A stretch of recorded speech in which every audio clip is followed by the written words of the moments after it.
Hey guys, we're here with another Parts Pros podcast episode. I am going to introduce you to our guests in a moment. But for those of you that are watching the Parts Pros podcast for the first time, this is where parts professionals meet to talk about what's going on in the industry, the latest updates, the latest technology, the latest trends, and of course, expert advice from people who are in your shoes. Our guest today on the Parts Pros podcast is Ben. Ben has not only been at Revolution Parts as a consultant for dealers, but also he's been on the dealership side. As you can see by the Mopar flag in his background, he worked at a Mopar dealership for a long time, then a Ford dealership. So he's got some pretty significant experience working in your shoes, and it has allowed him the experience necessary to join us at Revolution Parts.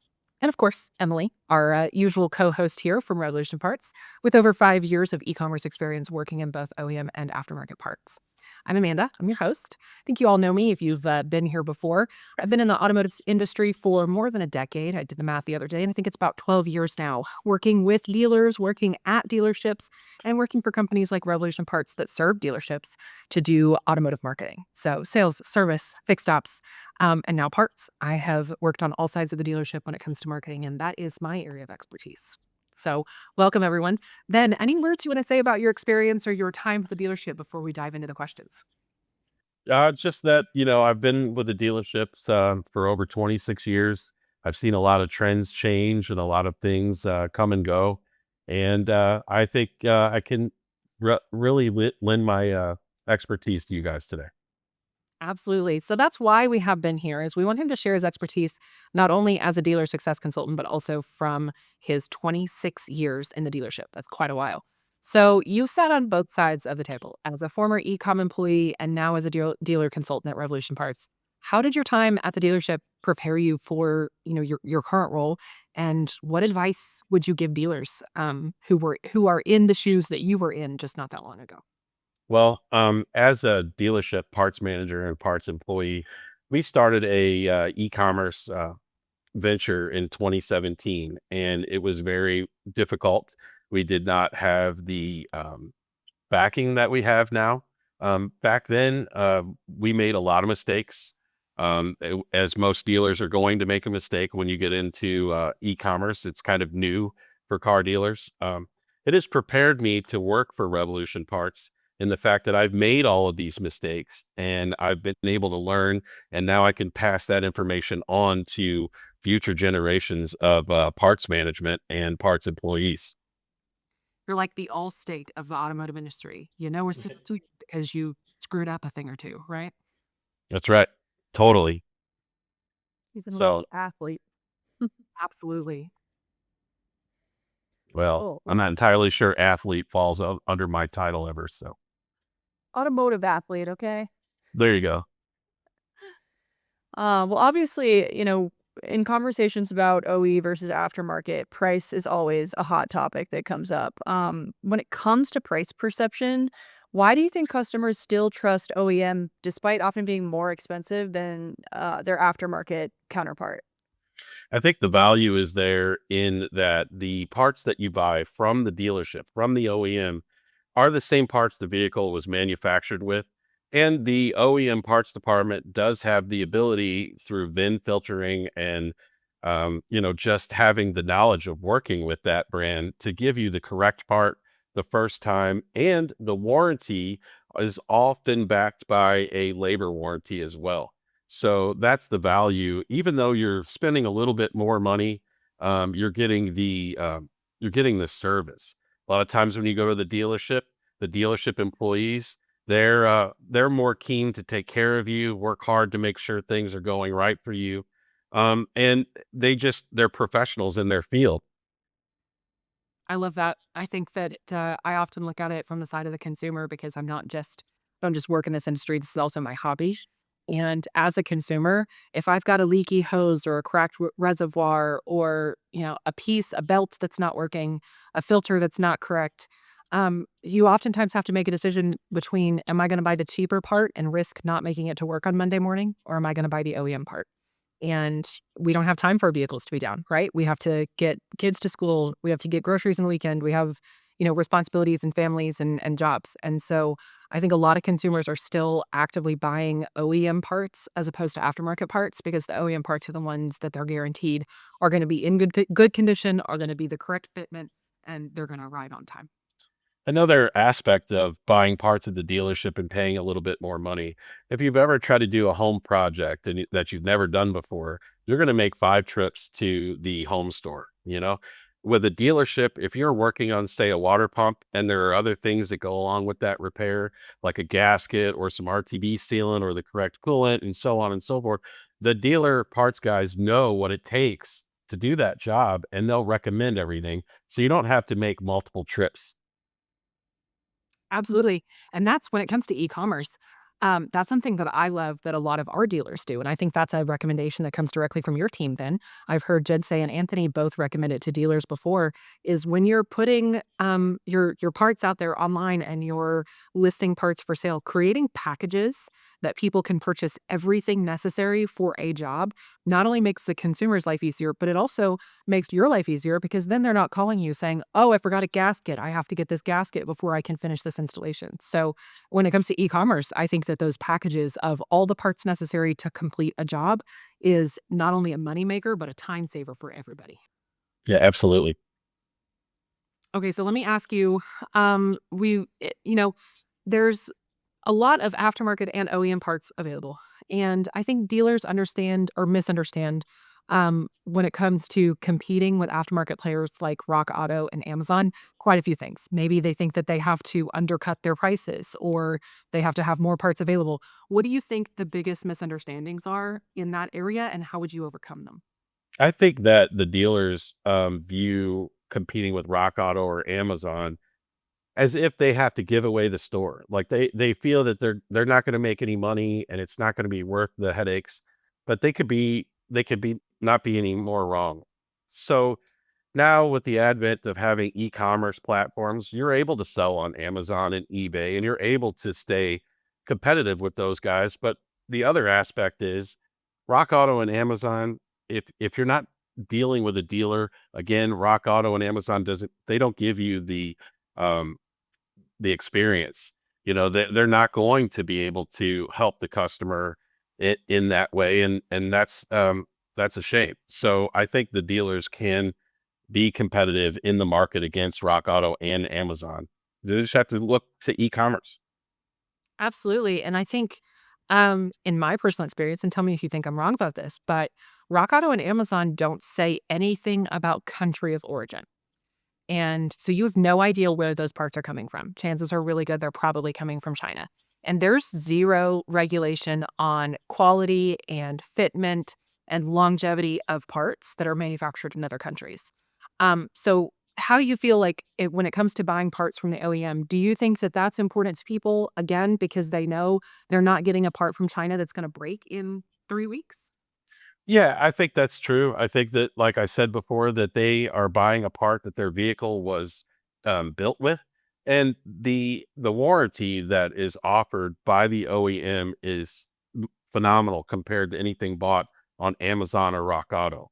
Amazon and Rock Auto will take a return all day long, but are they going to pay you for your time? Or are they going to?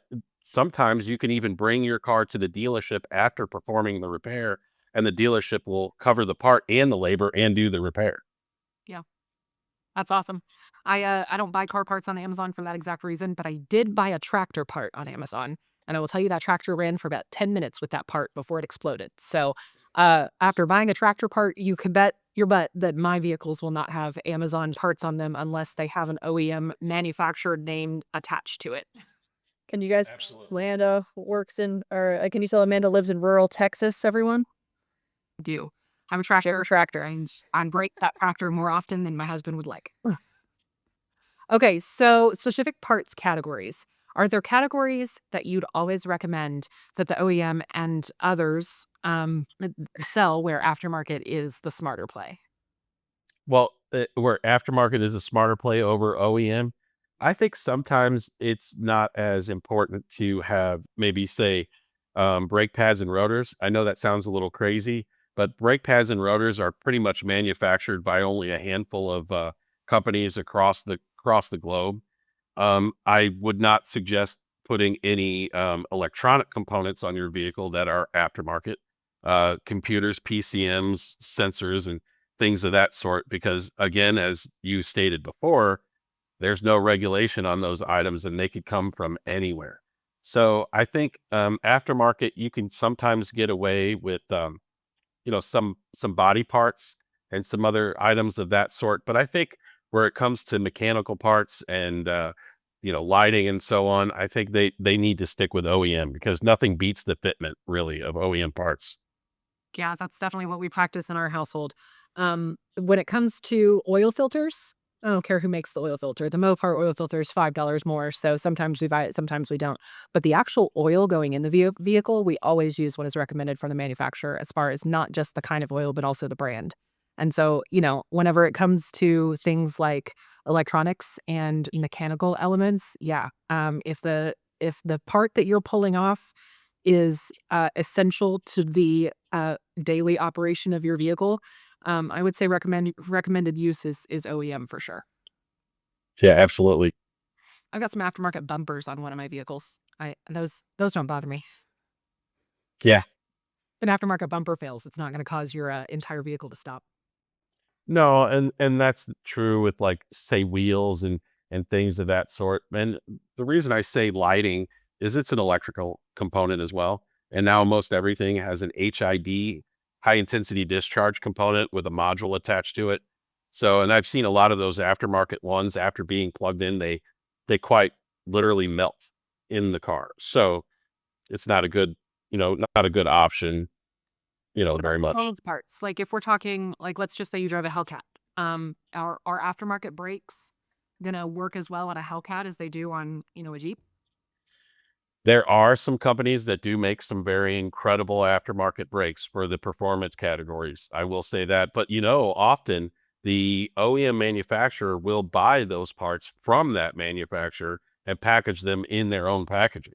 So, like Brembo, for instance, Brembo makes the caliper and rotor and brake pads for the Hellcat, and Mopar does in fact sell the Brembo brake pads, the red calipers, and all of that. So, Interesting. mhm. Learn something new every day. Cool. Well, so if you've been a consistent listener on season 3, you know that we've introduced a rapid fire question round, which is a lot of fun. Today, we're going to do something a little bit different, and our fearless host, Amanda, alongside Ben, is going to participate in our quick fire round. This is So, embarrassing. all right, I'll ask the questions. Ben, you take the mic first, and we'll go back and forth here. What was your first car? My first car was a 1982 Plymouth Grand Fury four-door. It used to be a taxi cab. It was run up to 300,000 miles, and I paid $600 for it. It was my summer money from working inside my dad's body shop as a child. Um, Drove it to the doors fell off. Drove it from St. Louis, Missouri to Florida the very first week that I got it. And it made it back on the way back, thankfully. Mine was a 1998 Ford Escort. It's a stick shift. It was white. It was four doors. It ran, and that's the only good thing you could say about it. My dad, I think I was also 16 years old. My dad parked me at the top of a very steep hill, and he said, "When you can make it over the top of this hill, you can drive it." And I rolled backwards, killed that thing, said a lot of cuss words, was very, very mad for probably an hour and a half until I finally figured out how to get it over the hill, and from that point forward, I was good until I wrecked it. But I still to this day prefer stick shift for many reasons over an automatic. I just drive an automatic now because I'm lazy. Yeah, definitely stick shift is the way to go. They didn't make a stick shift Plymouth Grand Fury though, unfortunately. Well, I think I have you both beat. I drove a Crown Vic in college. It was my first car outfitted, and I used to get a kick out of driving past police officers. They give me a wave, and everyone in front of me drove really slow. So, You know, Very good, very good. when I was in college, my car went into the shop and I had to have a Crown Vic as my rental car, and I parked it on the edge of campus and walked to class so people didn't see me in that car. Such a comfortable car, such a comfortable vehicle. It is a bug okay, car. yeah. All right, dream car if money were no object. I'm not flashy. A lot of people would say Lamborghini, Porsche, all that stuff, McLaren. I actually would just love a long bed 4-door Ram 3500 diesel. I would just love that. That truck is now almost $100,000 or maybe more. But if money was no object, I'd probably buy two of them. Are you going dually or no dually? Well, see, that's why I need two. I need one dually to pull my camper and boats and things, and then I need the other one for around the property, just working around our property. Yeah. I don't know if you've ever parked a dually, but it's not fun. I don't recommend it. No, no, I can't imagine parallel parking a dually. I can hardly park my Tacoma, so I think if money was no object, I would go 1969 Pontiac GTO Judge. Pretty rare car. I think they sell for around $300,000 now. And most people who own one will probably keep them until they die. So my chances of getting one are pretty slim. maybe in the next life, Amanda. Maybe the next life. All right, what car brand do you think has the coolest logo or best logo? Well, unfortunately, for a lot of people, you can probably guess, since being a Mopar guy and a Dodge guy, a Ram logo in all of its versions throughout the years. I've loved the Mopar logos and the Ram logo. I think they're really neat. I think I'm with Ben on this one. I really like the Ram logo. I drive a Ram, so I kind of like the Ram logo, and especially the fact that they've started like inlaying the Ram logo into like the leather seats on a lot of the trucks. I think it's a really cool logo. Yeah, and they had a long time ago on their Ram Chargers, and that they actually had a pewter ram's head on the hood that was incredible. They always got stolen in my neighborhood, but they were really cool. I will have to go send you a picture, Ben, when we get off of this call, because I did not tell you this before we started recording. I guess I should have, because I didn't know you were a Ram Charger fan. My husband collects Ram Chargers, and so we have a Ram Charger in our garage that has one of those. And somebody at one point in time tried to steal it, so it's been epoxied back onto the hood. Yeah, they try to steal them, and that's sad. But yep. All right, so this next one, and knowing you two, I think you might disagree on this one. Most overrated car mod. Yeah, I said this before we got on. Most overrated car mod to me is the cold air intake.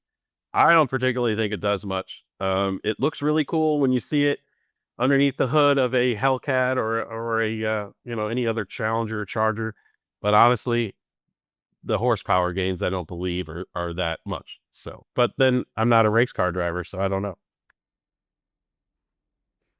So I don't agree with Ben on that one. This is one area where we don't agree. I think everybody who's listened to a few episodes of the podcast knows that I drive a Jeep as one of my fun vehicles. And I absolutely love to off road. If there is a off road situation a person can be in, I've done it. And I can tell you that 99.9% of the time, your light bar is totally unnecessary. Oh, Good one. y- yeah, absolutely. Though with a Jeep, I could see a cold air intake or maybe a snorkel. I have The cold air intake. a snorkel, and they are very useful. You're right, because you can go into watery substances and such, and you don't have to worry about messing up the air filter. Yes, that is exactly why I have a cold air intake on my Jeep is and a snorkel is for water, but also for dust. We put big off-road tires on our vehicles, and then we throw up all of this dirt that just gets sucked into our air filters. And so the snorkel kind of helps it pull air from higher up, so there's not quite as much dust, so it is beneficial. But I'm telling you, every time I see somebody with a big old light bar across the top of their vehicle or on trucks, people like to put them on their bumper. You have no reason. There's Okay, but hey, they look pretty cool. You gotta admit. That is the reason people think they look cool. But I have a couple of aftermarket lights on my Jeep so that I can use them to be able to see things at night. And you're almost never in a situation where you need a whole light bar.